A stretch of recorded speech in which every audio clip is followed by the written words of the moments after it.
Hey guys, and welcome back to Battlefront updates and some very exciting footage of the Clone Commando, instant action and co-op. First of all, I just wanted to give a huge thank you to Ribatem's, Cinematic Captures, BattlefrontFR and Massive G for providing me this footage from Gamescom, as I was not able to attend there myself. So you can find a link to all of their channels in the description below, and I will put a little note on the screen so you know whose footage is showing at each given time. So, in this video, I've got some footage of the Clone Commando, instant action and co-op. Understandably, most people who recorded this decided to play the Clone Commando most of the time, which means I'm showing off Clone Commando, instant action and co-op at the same time, so I decided it was better to just put it in one video instead of trying to cut it up. So the footage you will be seeing on Camino is co-op, 4-man co-op, so you'll be seeing some other players run around, and the footage on Geonosis is from instant action, just so you know what the difference is. So I thought I'd simply talk a little bit about the footage I've seen and also the impressions I've gotten from the people who played, as obviously, again, I have not played, so I don't have first-hand experience of this, but you can get a pretty good idea just by watching this. Starting off, of course, I think what, at least for me personally, like multiplayer, the most exciting thing is the Clone Commando. And the three abilities, which I did talk about in my previous video, is of course the Repulsor Blast, Battle Focus and Anti-Armor Attachment, all of which you can see in use right here. The Repulsor Blast sounds a little bit like the Repulsor Cannon, a blast in front of you, but it seems to have a lot bigger radius, and it's also supposed to disorientate the enemies, but since I haven't gotten any footage of someone getting hit by it, I'm not sure exactly how that looks, but it might be similar to a flashbang or similarly. But it seems to work pretty well. I've seen a lot of knockdowns of the droids here in instant action and co-op, and it basically looks very similar to Repulsor Cannon, but I think it's gonna be a little bit more useful than that, hopefully. And then the Battle Focus, where you get reduced damage, as well as health back when you're damaging enemies. I saw this in use quite a lot of times here, where they were like half health, popped it, and it's kept spraying at the enemies, getting a lot of health back. Probably a lot easier against AI, since they tend to not do a lot of damage, but I'd imagine that will be very helpful no matter which mode you're playing. And then lastly, the Anti-Armor Attachment, where you reconfigure the DC-17M into a grenade launcher that fires 3 small grenades.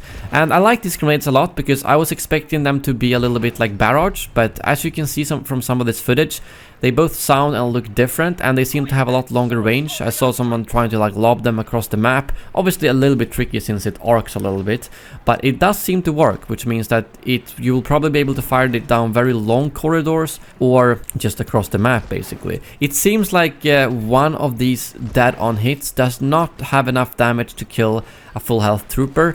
I'm not sure how the AI health compares in these modes to a real player though, so you might still be able to kill like an assault with a one hit, but the point might be that you should not be able to do that, because in that case, if you can shoot 3 of those grenades, that's pretty powerful.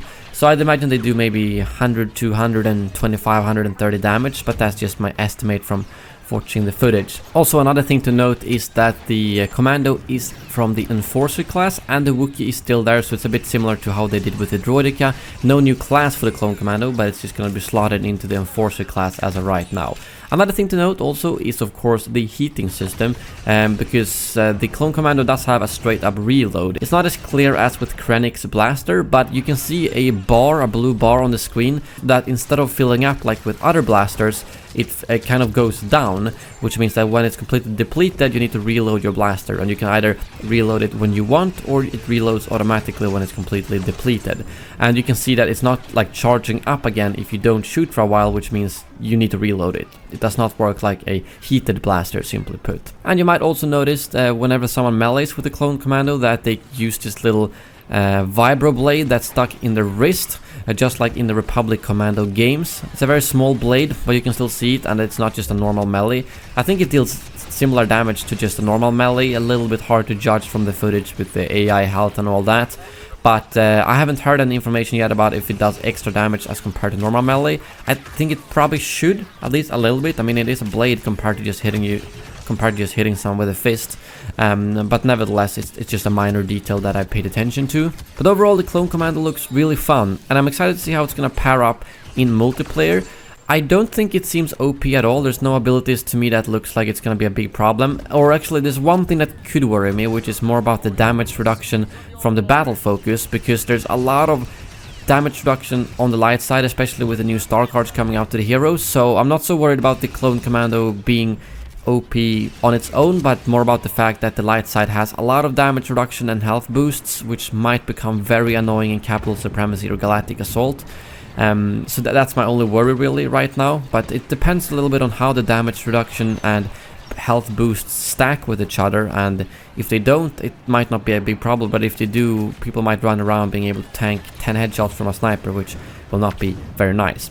But if you move on and talk a little bit about the instant action and co-op you're seeing in the background, instant action, which is again the Geonosis footage, is pretty straightforward. It's basically like Conquest, or in other words, the ground phase of Capital Supremacy.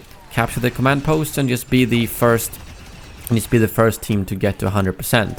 And you can see a lot of AI running around, reinforcements and heroes. I thought it was really fun to see Dooku fighting in a lot of this footage, and it seems like Dooku can actually do some stuff. He's blocking quite a lot, and he's using his different abilities, so it might as well have been a real player. I've seen real players play worse than this AI, and I think that's a very nice challenge, because right now the AI in the game is always just something easy you can take out with a couple of shots, and it's never really challenging.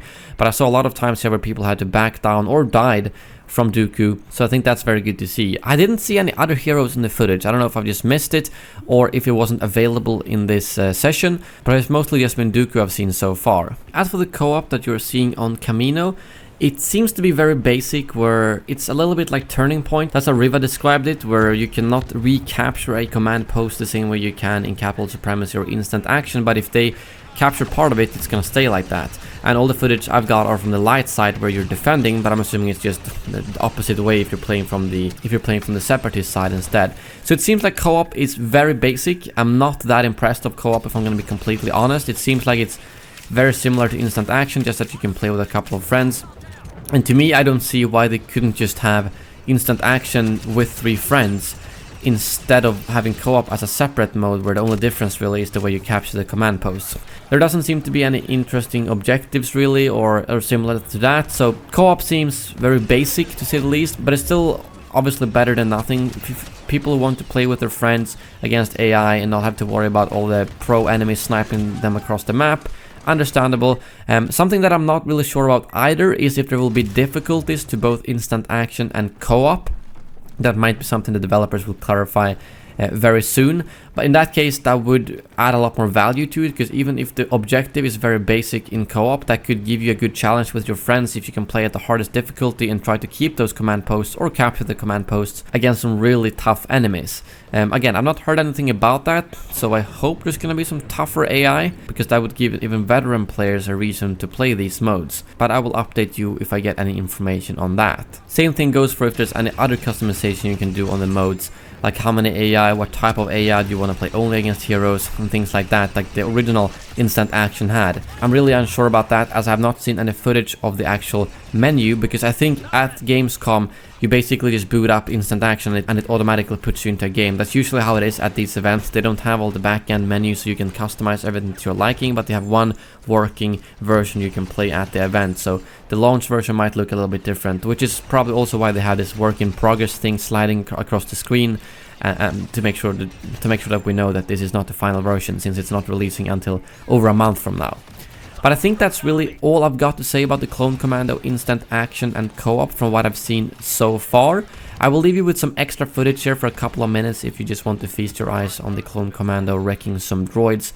And if you have any questions, please let me know in the comments below. I'll try to answer them, but if you want the best answers, honestly, go to any of the 4 channels that I mentioned. I will put them in the description below. Thank you again to them for providing me with this footage. But yeah, enjoy the rest of the footage, and thank you very much for watching.